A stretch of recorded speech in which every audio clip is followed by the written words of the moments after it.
Hi everyone, welcome back to my channel learn with Ajmal. അപ്പോൾ ഇന്നത്തെ വീഡിയോയിൽ നമ്മൾ ടൈപ്സ് ഓഫ് കെമിക്കൽ റിയാക്ഷൻ എന്ന് പറയുന്നൊരു ടോപ്പിക്കാണ് പഠിക്കാൻ പോകുന്നത്. കെമിക്കൽ റിയാക്ഷൻസ് ആൻഡ് ഇക്വേഷൻസ് എന്ന് പറയുന്ന ചാപ്റ്ററിൻ്റെ വീഡിയോസ് ആയിരുന്നു നമ്മൾ ഇട്ടുകൊണ്ടിരുന്നത്. അതിൻ്റെ ചാപ്റ്റർ അറ്റ് എ ഗ്ലാൻസ് എന്ന സീരീസിൻ്റെ പാർട്ട് 2 ആണ് ഇന്ന് നോക്കാൻ പോകുന്നത്. അപ്പോൾ ഇതിൽ ടൈപ്സ് ഓഫ് കെമിക്കൽ റിയാക്ഷൻസ് ആണ് നമുക്ക് പഠിക്കാനുള്ളത്. ഏതൊക്കെയാണ് ടൈപ്സ് ഓഫ് കെമിക്കൽ റിയാക്ഷൻ? നമ്മൾ കഴിഞ്ഞ വീഡിയോയിൽ കണ്ടു. On the base of heat, ടെമ്പറേച്ചറിൻ്റെ അടിസ്ഥാനത്തിൽ എൻഡോതെർമിക് എന്നും എക്സോതെർമിക് എന്നും കെമിക്കൽ റിയാക്ഷൻസിനെ ക്ലാസിഫൈ ചെയ്തിട്ടുണ്ടായിരുന്നു. അപ്പോൾ ഈ ഒരു വീഡിയോയിൽ നമ്മൾ മെയിനായിട്ട് നമ്മുടെ NCERTയിൽ കൊടുത്തിരിക്കുന്ന മെയിൻ ക്ലാസിഫിക്കേഷൻ ആണ് നോക്കാൻ പോകുന്നത്.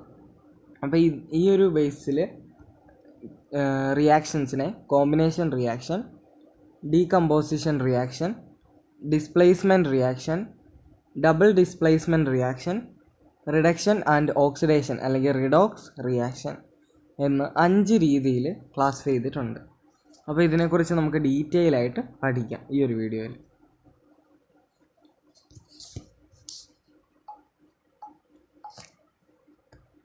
ആദ്യം കോമ്പിനേഷൻ റിയാക്ഷൻ. കോമ്പിനേഷൻ എന്ന് വെച്ചാൽ എന്താണെന്ന് നമുക്കറിയാം. കമ്പൈൻ ചെയ്യുക, ഏതെങ്കിലും സബ്സ്റ്റൻസസ് കമ്പൈൻ ചെയ്യുക, ഒരുമിച്ച് കൂടുക.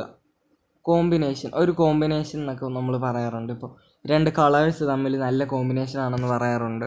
ഇപ്പോൾ കോമ്പിനേഷൻ എന്ന് വെച്ചാൽ 2 അല്ലെങ്കിൽ 2 അതിൽ കൂടുതലോ സബ്സ്റ്റൻസസിൻ്റെ ഒരു കമ്പൈൻ ചെയ്യുന്നതാണ് ഒരു കോമ്പിനേഷൻ. അപ്പോൾ ഇവിടെ കോമ്പിനേഷൻ റിയാക്ഷൻ എന്ന് ഉദ്ദേശിക്കുന്നത് 2 അതിൽ കൂടുതലോ സബ്സ്റ്റൻസസ് കമ്പൈൻ ചെയ്ത് ഒരു സിംഗിൾ സബ്സ്റ്റൻസ് ഉണ്ടാകുക. ഇതൊരു കെമിക്കൽ റിയാക്ഷൻ എന്താണെന്ന് നമുക്കറിയാം. റിയാക്റ്റൻസ് കമ്പൈൻ ചെയ്തിട്ട് ഒരു ന്യൂ പ്രൊഡക്റ്റ് ഉണ്ടാകുന്നതാണ് കെമിക്കൽ റിയാക്ഷൻ. അപ്പോൾ 2 അതിലധികമോ സബ്സ്റ്റൻസസ് കമ്പൈൻ ചെയ്ത് ഒരു സിംഗിൾ സബ്സ്റ്റൻസ്, കമ്പൈൻ ചെയ്യുന്നത് രണ്ടും റിയാക്റ്റൻസ് ആണെന്നും അവസാനം കിട്ടുന്ന പ്രോഡക്റ്റ് ആണ് സിംഗിൾ സബ്സ്റ്റൻസ്. അപ്പോൾ ഇതിൻ്റെ ഒരു ജനറൽ ഫോമിൽ നമ്മൾ എഴുതിയാൽ നമുക്ക് A+B=AB എന്ന് എഴുതാം. A ഒരു റിയാക്റ്റൻ്റ് ആണ്, B ഒരു റിയാക്റ്റൻ്റ് ആണ്. അവസാനം പ്രോഡക്റ്റ് കിട്ടുമ്പോൾ ഈ 2 അല്ലെങ്കിൽ 2 കൂടുതൽ റിയാക്റ്റൻസ് കമ്പൈൻ ചെയ്തിട്ട് ഒരൊറ്റ സിംഗിൾ പ്രൊഡക്റ്റായിട്ട് മാറുന്നതിനെയാണ് കോമ്പിനേഷൻ റിയാക്ഷൻ എന്ന് പറയുന്നത്.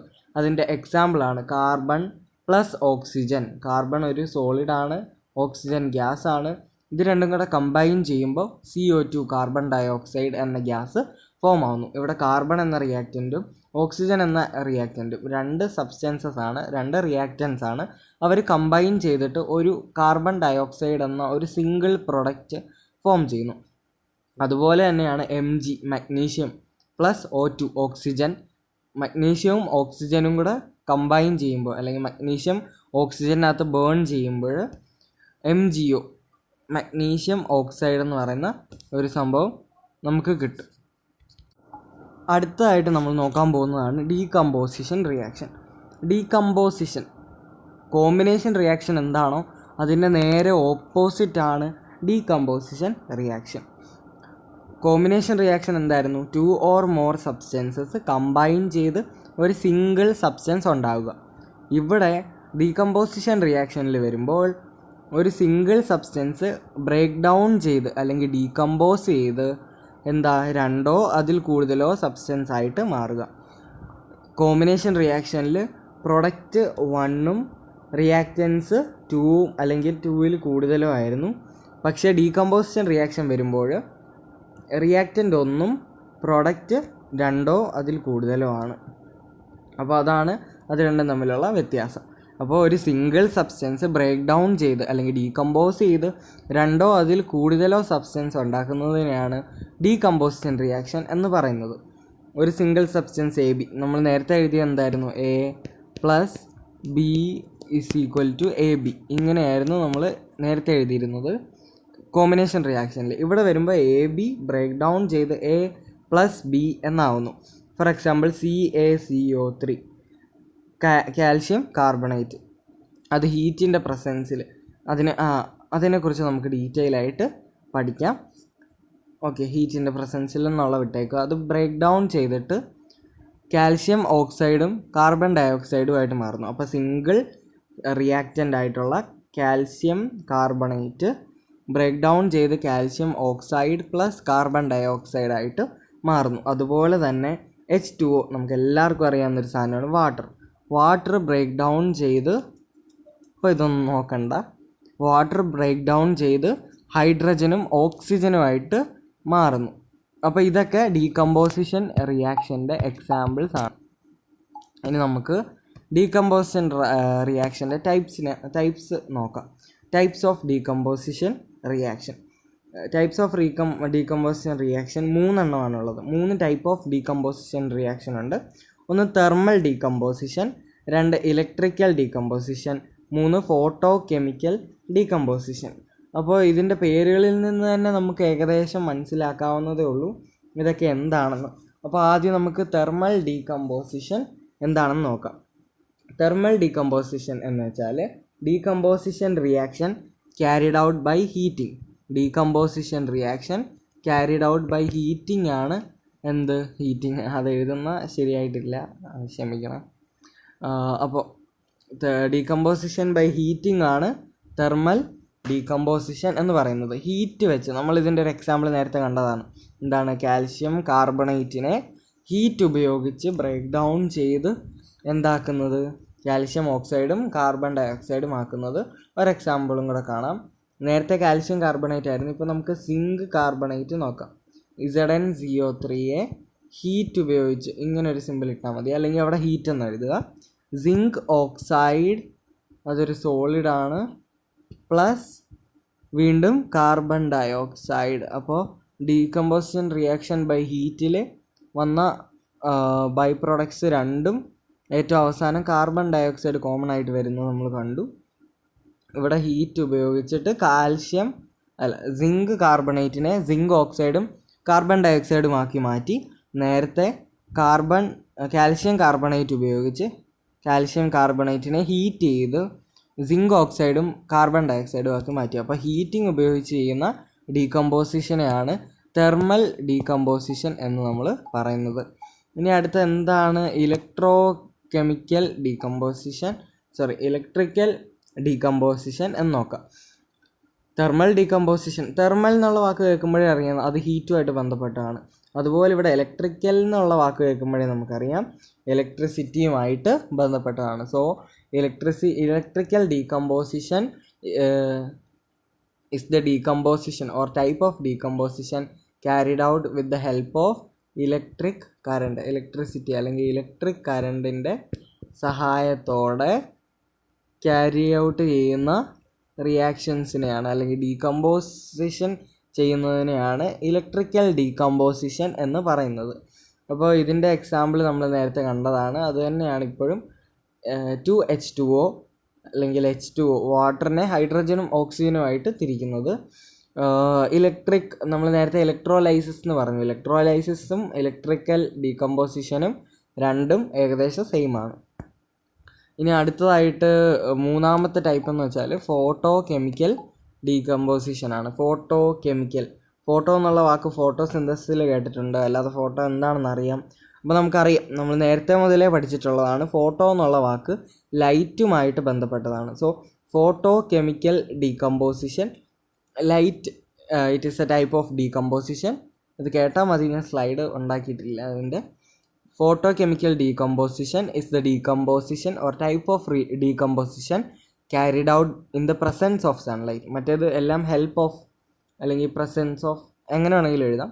ഹെൽപ്പ് ഓഫ് ഹീറ്റ് അല്ലെങ്കിൽ in the presence of heat, അല്ലെങ്കിൽ ഹെൽപ്പ് ഓഫ് ഇലക്ട്രിസിറ്റി അല്ലെങ്കിൽ പ്രസൻസ് ഓഫ് ഇലക്ട്രിസിറ്റി, അല്ലെങ്കിൽ ഹെൽപ്പ് ഓഫ് ലൈറ്റ് അല്ലെങ്കിൽ പ്രസൻസ് ഓഫ് ലൈറ്റ്. അപ്പോൾ ലൈറ്റുമായിട്ട് ഫോട്ടോ ലൈറ്റ് ആണ്. Photo chemical decomposition carried out in the presence of sunlight. ഇതിൻ്റെ ഒരു എക്സാമ്പിളാണ് 2AgBr. AgBr എന്താണ്? 2AgBr. AG എന്ന് വെച്ചാൽ സിൽവർ ആണെന്നറിയാം, BR എന്ന് വെച്ചാൽ ബ്രൊമൈൻ ആണെന്നറിയാം. സോ AgBr സിൽവർ ബ്രോമൈഡ് ആണ്. സിൽവർ ബ്രോമൈഡിനെ സൺലൈറ്റിൽ വെച്ചാൽ, ഞാനിപ്പോൾ സൺലൈറ്റ് എന്ന് എഴുതുന്നില്ല, ജസ്റ്റ് ഷോർട്ട് ഫോം, സൺലൈറ്റിൽ വെക്കുമ്പോൾ എന്താ സംഭവിക്കുന്നത്? ആ ഒരു സൺലൈറ്റ് സിൽവർ ബ്രോമൈഡിനെ സിൽവറും ബ്രൊമൈനുമായിട്ട് കൺവേർട്ട് ചെയ്യുന്നു. രണ്ടിനെ എന്ത് ചെയ്യുന്നു, ഡീകമ്പോസ് ചെയ്ത് 2 പ്രോഡക്റ്റ്സ് ആക്കി മാറ്റുന്നു. സിൽവർ ബ്രോമൈഡിനെ സിൽവറും ബ്രോമൈനും ആക്കി കൺവേർട്ട് ചെയ്യുന്നു, ഡീകമ്പോസ് ചെയ്യുന്നു. ആര്? നമ്മുടെ ഫോട്ടോ അല്ലെങ്കിൽ സൺലൈറ്റ്.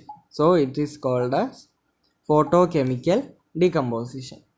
ഇനി നമ്മൾ ഇതുവരെ ഏതൊക്കെ ടൈപ്പ് ഓഫ് കെമിക്കൽ റിയാക്ഷനെ കുറിച്ചാണ് പഠിച്ചത്? കോമ്പിനേഷൻ റിയാക്ഷൻ, ഡീകമ്പോസിഷൻ റിയാക്ഷൻ, ഇത് രണ്ടും പഠിച്ചു. കോമ്പിനേഷൻ എന്താണ്?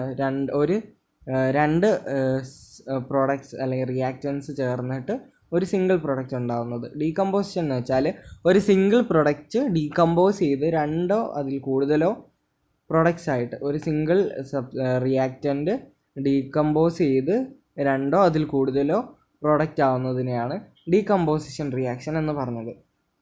ഇനി നമുക്ക് 3 ടൈപ്പും കൂടെ പഠിക്കാനുണ്ട് അല്ലേ? Displacement reaction, double displacement reaction, പിന്നെ റിഡോക്സ് റിയാക്ഷൻ. അപ്പോൾ നമുക്ക് അടുത്തതായിട്ട് ഡിസ്പ്ലേസ്മെൻറ്റ് റിയാക്ഷൻ പഠിക്കാം. ഡിസ്പ്ലേസ്മെൻറ്റ് റിയാക്ഷൻ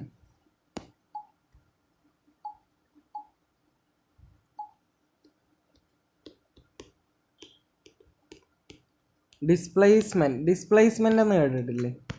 ഡിസ്പ്ലേസ് ചെയ്യുക, ഒരു സ്ഥലത്ത് നിന്ന് ഒരാളെ മാറ്റുക, ഒരു സ്ഥലത്ത് നിന്ന് മറ്റൊരു സ്ഥലത്തേക്ക് മാറ്റുക എന്നുള്ളതാണ് ഡിസ്പ്ലേസ്മെൻ്റ് എന്ന വാക്കിൻ്റെ അർത്ഥം. അല്ലെങ്കിൽ ഇപ്പോൾ ഒരാൾക്ക് പകരം മറ്റൊരാളെ പ്ലേസ് ചെയ്യുക.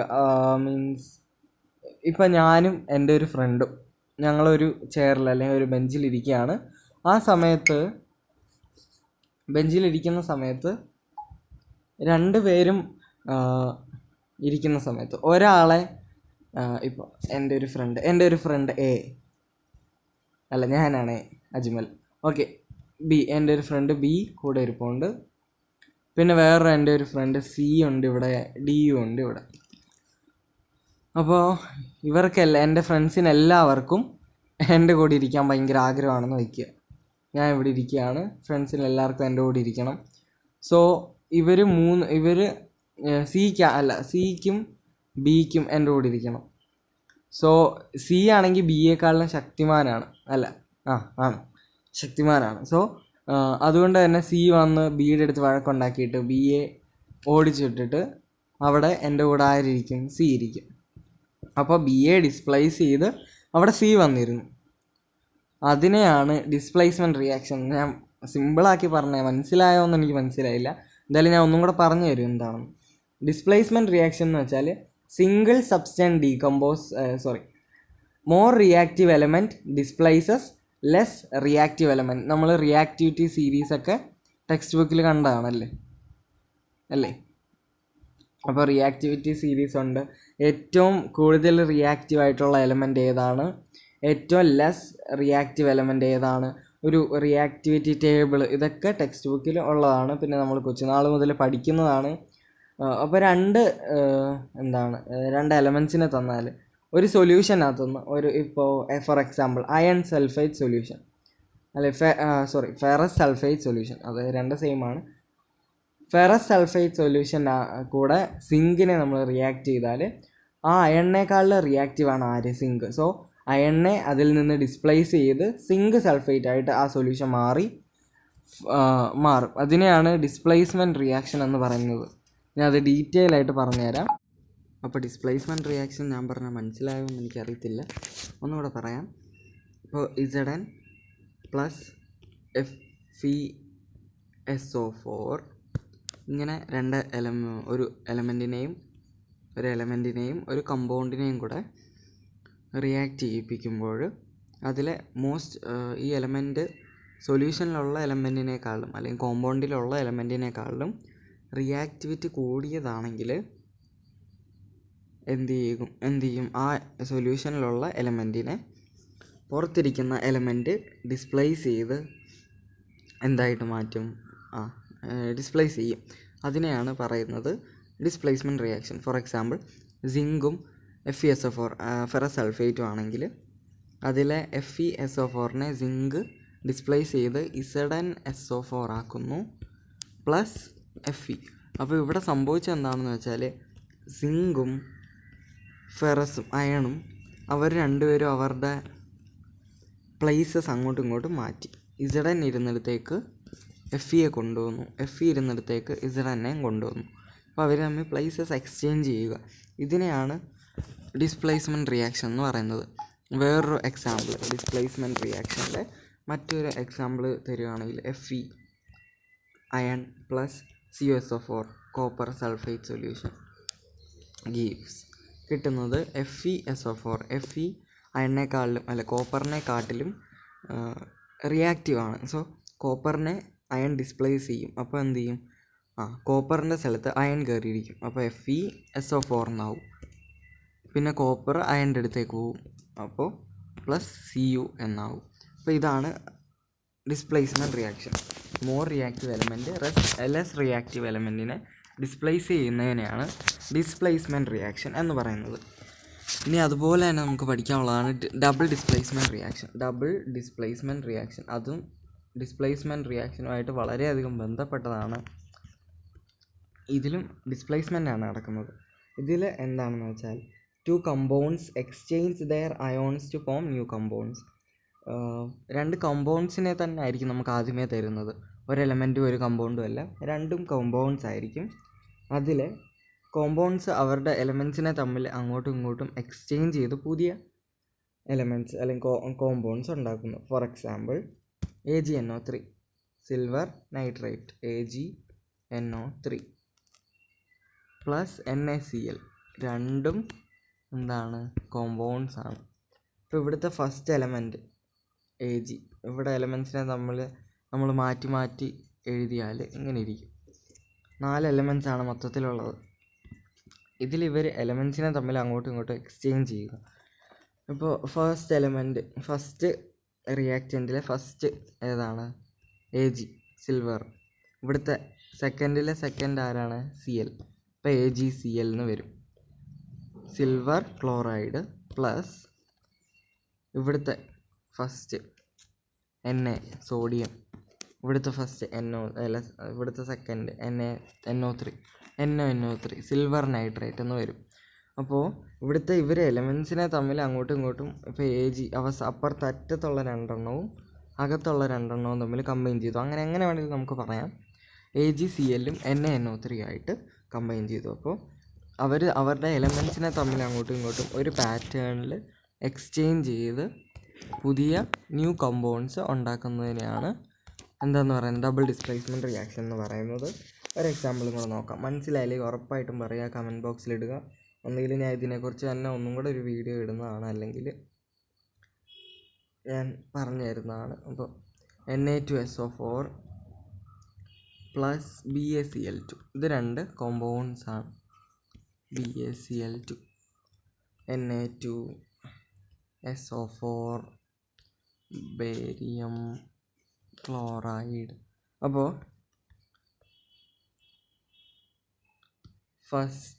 ഇവിടുത്തെ ഫസ്റ്റ് ഇവിടുത്തെ സെക്കൻഡ് ചേർക്കാം. Na2Cl2 എന്ന് എഴുതാൻ പറ്റത്തില്ല, NaCl.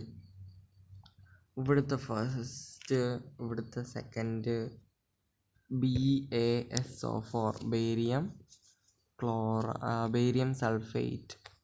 അപ്പുറത്ത് സോഡിയം ക്ലോറൈഡും ഇവിടെ ബേരിയം സൾഫേറ്റ്. ഇവിടെ എന്തായിരുന്നു? Sodium sulphate barium chloride. അപ്പോൾ ആദ്യത്തെ എലമെൻറ്റിൻ്റെ കൂടെ സോഡിയത്തിൻ്റെ കൂടെ ഉണ്ടായിരുന്നത് സൾഫേറ്റ് എന്നായിരുന്നു. ആണെങ്കിൽ അപ്പുറത്തുള്ളതിൻ്റെ കൂടെ എന്താണോ ഉള്ളത് അതാക്കണം നമുക്ക്. ഇവിടെ എന്താണോ ഉള്ളത്? സോഡിയം സൾഫേറ്റ്, അപ്പുറത്ത് ബേരിയം ക്ലോറൈഡ്. അപ്പം സോഡിയത്തിൻ്റെ കൂടെ ക്ലോറൈഡ് എന്നും കൊണ്ടുവരണം, ബേരിയത്തിൻ്റെ കൂടെ സൾഫേറ്റ് എന്നും കൊണ്ടുവരണം. ഇത്രയും ചെയ്താൽ മതി. സോഡിയം ക്ലോറൈഡും ബേരിയം സൾഫേറ്റും അത് വെച്ച് നമ്മൾ ചെയ്തു. അതുപോലെ തന്നെയായിരുന്നു AgNO3 സിൽവർ നൈട്രേറ്റും സോഡിയം ക്ലോറൈഡും. അതിനെ നമ്മൾ സിൽവർ ക്ലോറൈഡും സോഡിയം നൈട്രേറ്റും ആക്കി. ഇത്രേ ഉള്ളൂ. ഇനിയാണ് നമ്മുടെ മെയിൻ അവസാനത്തെ ടൈപ്പ് ഓഫ് റിയാക്ഷൻ വരുന്നത്, റിഡോക്സ് റിയാക്ഷൻ. റിഡോക്സ് റിയാക്ഷൻ എന്ന് വെച്ചാൽ അതിനകത്ത് ഓക്സിഡേഷനും സംഭവിക്കും റിഡക്ഷനും സംഭവിക്കും. അതിനെയാണ് റിഡോക്സ് റിയാക്ഷൻ എന്ന് പറയുന്നത്. അപ്പോൾ എന്താണ് ഈ ഓക്സിഡേഷൻ, എന്താണ് ഈ റിഡക്ഷൻ? ഇത് രണ്ടും നമുക്ക് നോക്കാനുള്ള കാര്യങ്ങളാണ്. നോക്കാം.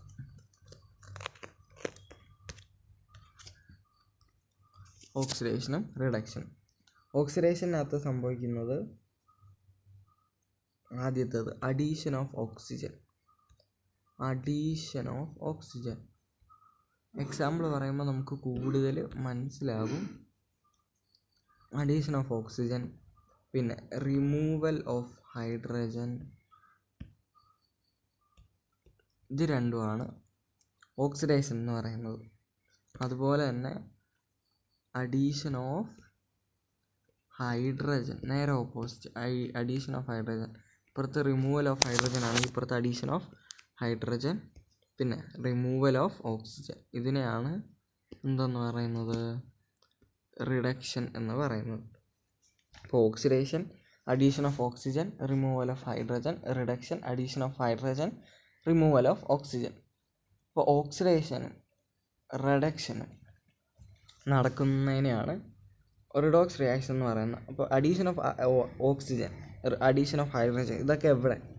ഒരു റിയാക്ഷൻ നടക്കുമ്പോൾ റിയാക്റ്റൻ സൈഡിൽ ഉള്ള ഒരു എലമെൻറ്റിൻ്റെ കൂടെ പ്രൊഡക്റ്റ് വരുമ്പോൾ അതൊരു ഓക്സിജൻ അതിൻ്റെ കൂടെ ആഡ് ചെയ്ത് അതൊരു ഓക്സൈഡായിട്ട് മാറുവാണെങ്കിൽ അതിനെ ഓക്സിഡേഷൻ എന്ന് പറയും. അല്ലെങ്കിൽ റിയാക്ഷൻ സൈഡിൽ ഒരു ഹൈഡ്രജൻ ഉണ്ടായിരുന്ന ഒരു എലമെൻറ്റ് പ്രൊഡക്റ്റിലേക്ക് വരുമ്പോഴത്തേക്കും അതിൽ നിന്ന് ഹൈഡ്രജൻ വിട്ടു മാറുക, അതിനെയും ഓക്സിഡേഷൻ എന്ന് പറയും. അതുപോലെ തന്നെ സെയിം അപ്പുറത്തും ഒരു റിയാക്റ്റൻ സൈഡിൽ ഹൈഡ്രജൻ ഇല്ല, പക്ഷേ പ്രൊഡക്റ്റ് വരുമ്പോൾ ഹൈഡ്രജൻ ഉണ്ടെങ്കിൽ റിഡക്ഷൻ. ഇനി റിയാക്റ്റൻ സൈഡിൽ ഓക്സിജൻ ഉണ്ട്, പക്ഷേ പ്രൊഡക്റ്റ് വരുമ്പോൾ ഓക്സിജൻ ഇല്ല എങ്കിൽ അത് റിഡക്ഷൻ. എക്സാമ്പിൾസ് നോക്കിയാൽ പെട്ടെന്ന് മനസ്സിലാവും. അപ്പോൾ ഓക്സിഡേഷൻ്റെ എക്സാമ്പിൾസ് നോക്കാം. ഓക്സിഡേഷൻ്റെ ഒരു എക്സാമ്പിളാണ് Na+O2. എന്താണ് Na2O? ഇവിടെ ഓക്സിജൻ ഉണ്ട്, ഇപ്പുറത്ത് വരുമ്പോൾ എണ്ണയ്ക്ക് ഓക്സിജൻ ഇല്ല, ഇപ്പുറത്ത് വരുമ്പോൾ എണ്ണയ്ക്ക് ഓക്സിജൻ ഉണ്ട്. സോ ഇവിടെ എന്താ സംഭവിക്കുന്നത്? ഓക്സിജൻ്റെ എണ്ണയുടെ കൂടെ ഓക്സിജൻ കൂടുകയാണ്. അഡീഷൻ ഓഫ് ഓക്സിജൻ, അതെന്താണ്? ഓക്സിഡേഷൻ. അപ്പോൾ ഇവിടെ ഓക്സിഡൈസ്ഡ് ആവുന്നത് ആരാണ്? എണ്ണ. ഓക്സിഡേഷൻ സംഭവിക്കുന്ന ആർക്കാണോ അവരെയാണ് ഓക്സിഡൈസ് ആവുക എന്ന് പറയുന്നത്. അപ്പോൾ എണ്ണ അല്ലെങ്കിൽ സോഡിയം ഇവിടെ ഓക്സിഡൈസ്ഡ് ആയി Na2O ആയിട്ട്. ഇപ്പോൾ ഇവിടെ ഒരു ഓക്സിഡേഷൻ റിയാക്ഷനാണ് നടന്നത്. അതുപോലെ തന്നെ മറ്റൊരു എക്സാമ്പിൾ നമ്മൾ നേരത്തെ മുതൽ കാണുന്നതാണ്. 10ാം ക്ലാസ്സിലൊക്കെ കോമൺ ആയിട്ട് വരുന്ന ഒരു റിയാക്ഷനാണിത്. Mg+O2, MgO. മഗ്നീഷ്യം പ്ലസ് ഓക്സിജനാണ് മഗ്നീഷ്യം ഓക്സൈഡ്. മഗ്നീഷ്യം കത്തിക്കുമ്പോഴാണ് ഈ ഒരു റിയാക്ഷൻ വരുന്നത്, കാരണം കത്തിക്കുമ്പോഴല്ലേ O2. ഓക്കെ, അപ്പോൾ Mg+O2. ഇവിടെ Mg എന്ന് പറയുന്ന എലമെൻറ്റിന് ഓക്സിജൻ ഇല്ലായിരുന്നു, ബട്ട് പ്രൊഡക്റ്റ് സൈഡിൽ വരുമ്പോൾ ഓക്സിജൻ, അഡീഷൻ ഓഫ് ഓക്സിജൻ സംഭവിച്ചു. അപ്പോൾ ഇതിനാണ് ഓക്സിഡേഷൻ റിയാക്ഷൻ എന്ന് പറയുന്നത്. ഇതിൽ Mg ആണ് ഓക്സിഡൈസ്ഡ് ആയത്, ഓക്സിഡേഷൻ സംഭവിച്ചത് അല്ലെങ്കിൽ ഓക്സിഡൈസ്ഡ് ആയത് Mg ആണ്. ഇനി റിഡക്ഷൻ എന്നുള്ളതിൻ്റെ എക്സാമ്പിൾസ് നോക്കുമ്പോൾ Na+H2 gives NaH. ഇവിടെ എണ്ണയുടെ കൂടെ ഹൈഡ്രജൻ ഇല്ലായിരുന്നു, ബട്ട് ഇവിടെ ഹൈഡ്രജൻ ഉണ്ട്.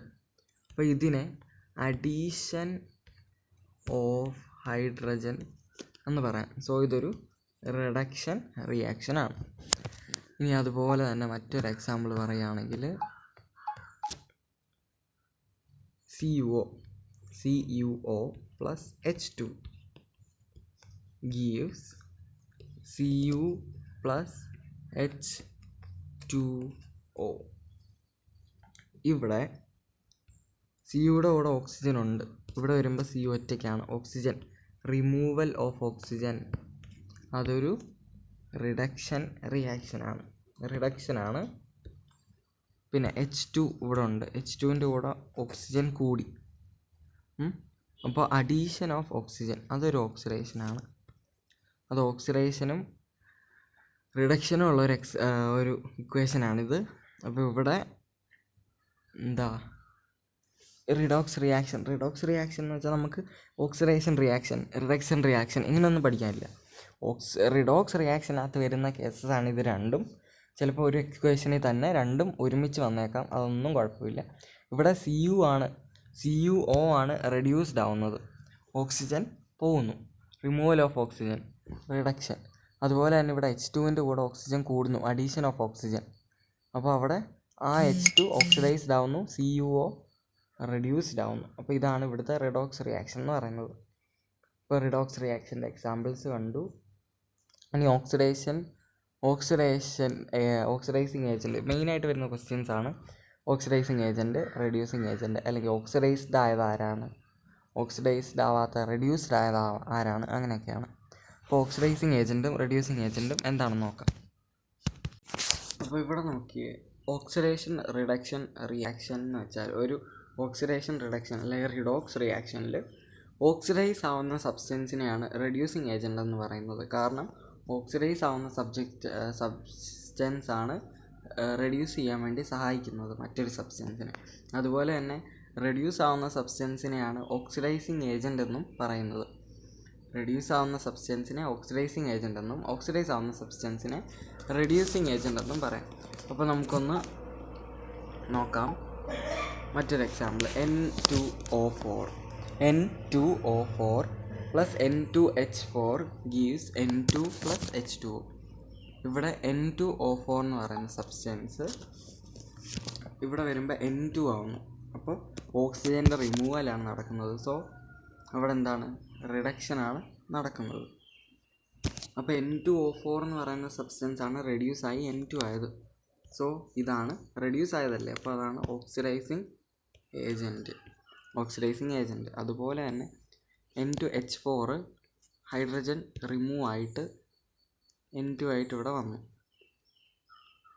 ഓക്കെ, ഹൈഡ്രജൻ റിമൂവ് ആവുക എന്ന് പറഞ്ഞാൽ അവിടെ ഓക്സിഡൈസ് സംഭവിക്കുക. N2H4-നാണ് ഓക്സിഡൈസ് സംഭവിച്ചത്. So it is A reducing agent. അപ്പോൾ ഇവിടുത്തെ ഓക്സിഡൈസിങ് ഏജൻറ്റ് N2O4-ഉം റെഡ്യൂസിങ് ഏജൻറ്റ് N2H4-ഉമാണ്. അപ്പോൾ ഇത്രയാണ് ഈ ഒരു ടൈപ്സ് ഓഫ് റിയാക്ഷനകത്ത് നമുക്ക് ഏകദേശമായിട്ട് പഠിക്കാനുള്ള ടൈപ്സ്. ഇനി അടുത്ത വീഡിയോയിൽ, ഈ വീഡിയോ എനിക്ക് മനസ്സിലായോന്ന് അറിയത്തില്ല, മനസ്സിലായില്ലെങ്കിൽ ഉറപ്പായിട്ടും കമൻറ്റ് ചെയ്യുക. ഞാൻ വീണ്ടും മനസ്സിലാവാത്ത ഭാഗങ്ങളെല്ലാം ഒന്നും കൂടെ നല്ലപോലെ എക്സ്പ്ലെയിൻ ചെയ്തിടാം. ഓക്കെ, അപ്പോൾ അടുത്ത വീഡിയോയിൽ എഫക്ട്സ് ഓഫ് എവറി ഡേ, ഈ ഓരോ ടൈപ്സ് ഓഫ് റിയാക്ഷൻ്റെയും എവറി ഡേയിലുള്ള എഫക്ട്സ് ആണ് നമ്മൾ നോക്കാൻ പോകുന്നത്. അത് കഴിഞ്ഞ് chemical equation, balancing chemical equation, ഇതൊക്കെ പഠിക്കുമ്പോഴത്തേക്കും ഈ ഒരു അടുത്ത വീഡിയോ കൊണ്ട് ഈ ഒരു ചാപ്റ്ററിൻ്റെ മെയിൻ ഭാഗങ്ങളെല്ലാം തീരും. അത് കഴിഞ്ഞ് ഇതിൻ്റെ ക്വസ്റ്റ്യൻസ് ഒക്കെ ഡിസ്കസ് ചെയ്യാം. അപ്പോൾ ഓക്കെ, താങ്ക് യു.